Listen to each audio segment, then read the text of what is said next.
2107, January 14, 2024. Off the coast of Yemen.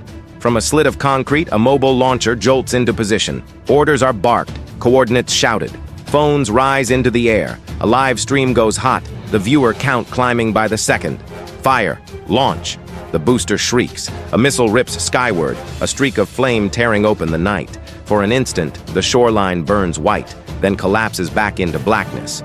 The weapon is crude, but dangerous. A modified KH-35 anti-ship missile. Speed, 600 miles per hour. Distance to target, 12 nautical miles. Flight time, 80 to 90 seconds. Inside the bunker, phones buzz with triumph. Men shout, hands raised. The chat floods with a single word: victory. The operators believe they have just humiliated the United States Navy before the eyes of the world. But their target is no ordinary vessel. Beneath the waves waits USS Minnesota, a Virginia-class nuclear attack submarine. 377 feet of steel. Not just a machine, but a predator, an apex monster lurking in the abyss, an unseen stalker in the dark. Inside dwell 134 submariners, the guardians of the deep. At its core beats something stranger than blood, a heart of fire held in chains, the S9G reactor pulsing for 3 decades without pause, driving the beast to dive deeper than 800 feet and sprint faster than 25 knots.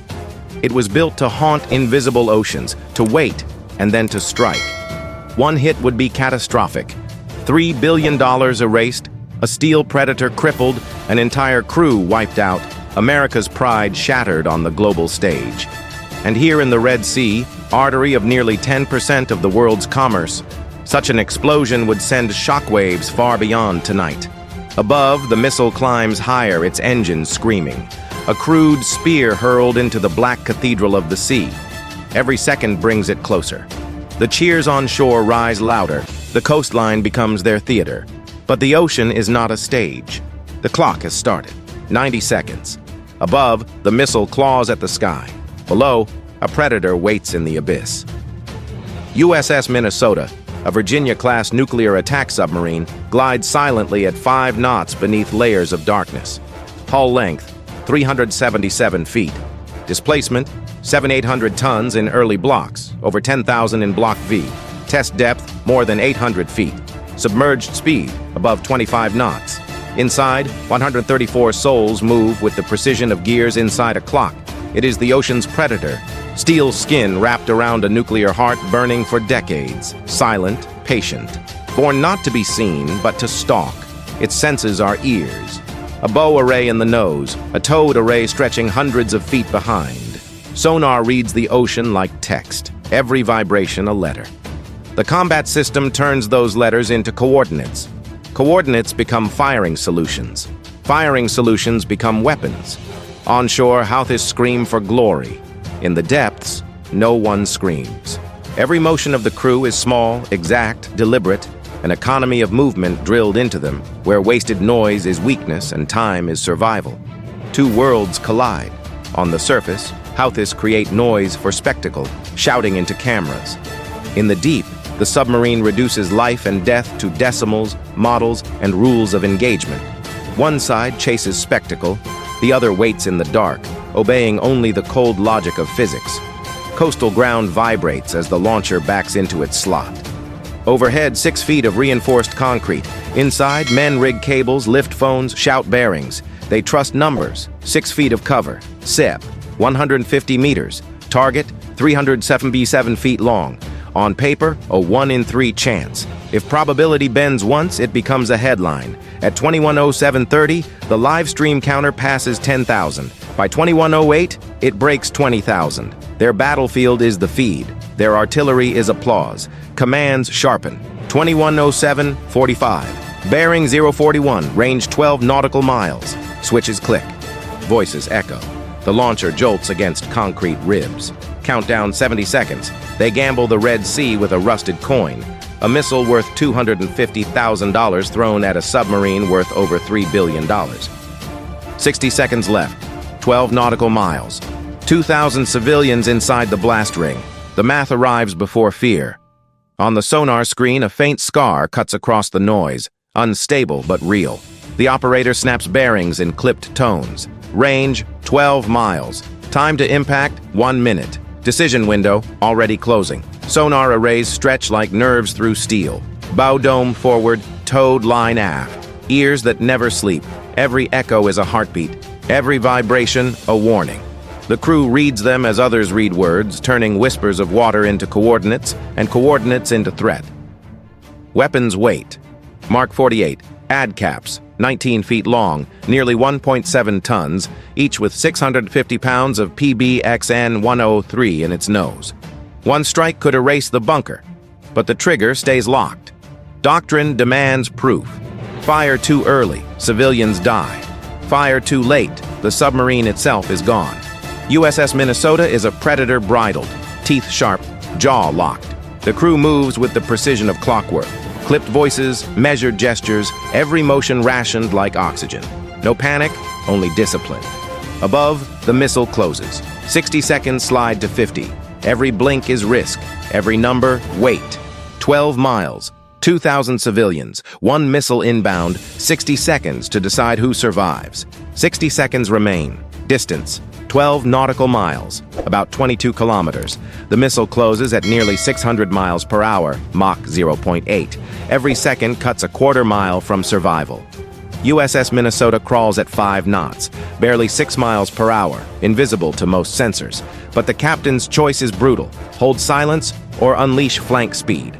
Above 25 knots, nearly 30 miles per hour, the submarine can outmaneuver, but at the cost of noise. Cavitation, pumps, thermal wake, each decibel is blood spilled in the ocean. The fire control system erupts. Bearings and cones stack across screens, red fans mapping impact. The combat computer calculates faster than thought, screaming in silence. Reactor S9G surges. Turbines coil like muscle under steel, waiting for release. 45 seconds. The sonar trace sharpens, no longer a ghost but a spear inbound. 40. Crew voices fire staccato.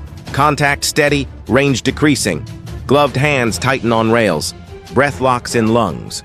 A 2-second order carries a price: 134 lives. A $3 billion Leviathan, America's pride in the Red Sea. 35 seconds. The Predator strains its leash. Steel jaw locked. Teeth ready. 30 seconds. The room tightens. The missile is inside 4 miles. At this speed, impact is less than 20 heartbeats away. 12 miles collapsed to 4. 90 seconds became 30. 1 inbound missile, 1 submarine, 134 souls.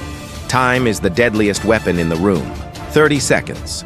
The missile pitches into its terminal dive, seeker awake, hunting for coordinates that are no longer there. Guidance is never absolute. It is mathematics under pressure.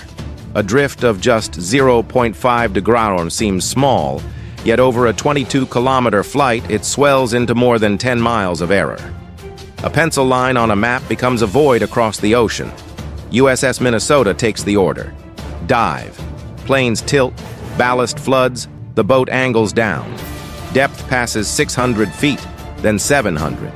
Hull plates creak like ribs under immense pressure. The test depth of the Virginia class is publicly cited at more than 800 feet, and she is driving toward it. The ocean answers with thermocline layers, breaking sonar like shattered glass. The abyss wraps her, a cloak of water hiding steel. 20 seconds. The missile plunges at nearly 600 miles per hour, Mach 0.8, its radar beam sweeping empty night. The returns on the screen tighten, then collapse. It cannot see what has vanished into the deep. 15 seconds. The hunter beneath the sea holds its breath. 134 crew feel the weight of silence. The nuclear heart beats steady, turbines tense like muscle, waiting to strike. The Predator coils tighter in the abyss. And then, the explosion finds not the monster, but only water. A plume erupts 50 meters high, white spray bursting against the night. The destructive force is immense, sensors on the surface registering a blast equal to hundreds of pounds of explosive, but the only victim is the sea itself. Onshore, cameras shake, live streams flare. For an instant, viewers cheer. They believe they have killed a $3 billion ghost. In reality, the missile drowned faster than cheap fireworks. Beneath the surface, celebration does not exist. Inside USS Minnesota, the control room is still lit by red lamps and silence. Then two words break it, sharp as a blade. Weapons free. From the launch tube, the Hunter is released. A Mk-48 ADCAP heavyweight torpedo, diameter 21 inches, length 19 feet, weight close to 3,750 pounds. Its nose holds 650 pounds of PBXN-103, enough energy to fracture a warship or tear through reinforced concrete. Driven by pump jet, it can sprint beyond 55 knots, about 63 miles per hour, underwater, closing distance faster than most surface ships can flee.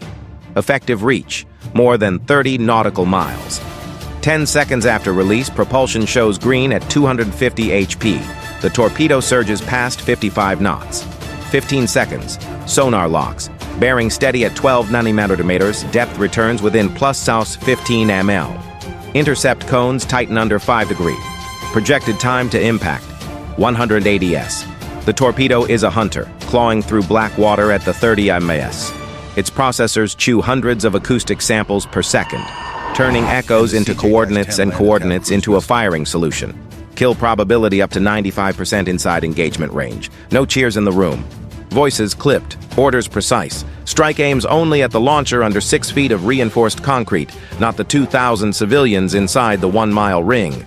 Above, live streams shout. Below, the ocean answers in numbers. 650 lb charge, 55 knots pursuit, 800 ft of patience. The Hunter finds its mark. In the next heartbeat, calculation erupts into firestorm. The Mk-48 ADCAP drives home, 650 pounds of PBXN-103 detonating under 6 feet of reinforced concrete. In a confined cavity, overpressure spikes beyond 8,000 psi, 7 times human survivability thresholds. Numbers dictate fate, impulse, pressure, volume, no appeal. Concrete fractures into shards at supersonic speed. Rebar twists, screams, and folds under stresses topping 200,000 psi. Shockwaves hammer outward at nearly 1,500 meters per second, tearing through the bunker's ribcage. Support beams splinter, panels snap like brittle bone. The ground transmits the blow, soil shudders, air compresses into pulses over 400 decibels at source. Water does not stay quiet. A pressure bubble blooms, expands to several meters in diameter, collapses, then blooms again. The cycle repeats at nearly 200 hertz. Each collapse pounds the cavity and pings sonar, a ghostly echo of destruction. From the submarine, it is geometry confirmed. Blast radius greater than 50 meters, bunker neutralized. Systems vanish. No more telemetry, no more broadcast. The feed dies mid-frame, cameras buried under debris. Within seconds, performance collapses into static. Surface disturbance is minimal, a ripple, a bruise of bubbles. The sea swallows the evidence. Climax ends not with spectacle, but subtraction. Launcher erased, radar dead, operators gone. The sea resets itself, but the echo travels further than the blast, into operations centers, policy rooms, and strategy briefings. Below, Minnesota patrols steady. Above, only silence lingers. Numbers written into water, consequences absorbed by the deep. USS Minnesota, SSN-783, slides back into the abyss, reactors humming low, speed drawn down to stealth cruise. No cheers, no flags. For a predator built to vanish, survival is measured only in silence. On shore, civilians glimpse smoke curling on the horizon, feel a faint tremor underfoot, then move on with their night. To them, it is confusion. To the 134 men and women inside Minnesota, it is the quiet proof that choices were right, seconds well spent. On the coast, the Houthis bunker lies in ruins. Concrete split, cameras buried, cheers drowned. They sought a headline, but left only wreckage. 80 seconds of flight, 12 nautical miles of danger, a sprint above 25 knots to evade, 650 pounds of PBXN-103 to end the threat. Numbers that decided who still breathes and who does not. The sea keeps the memory. Pressure ripples, faint echoes, watermarks written where no camera can see. It records what live streams forget. Relief spreads through the boat, but unease lingers with it. Fragility is the lesson. The line between survival and catastrophe was half a degree, a handful of seconds. The ocean closes its surface. The world moves on. Only the submarine remains, silent, unseen, waiting for the next mistake.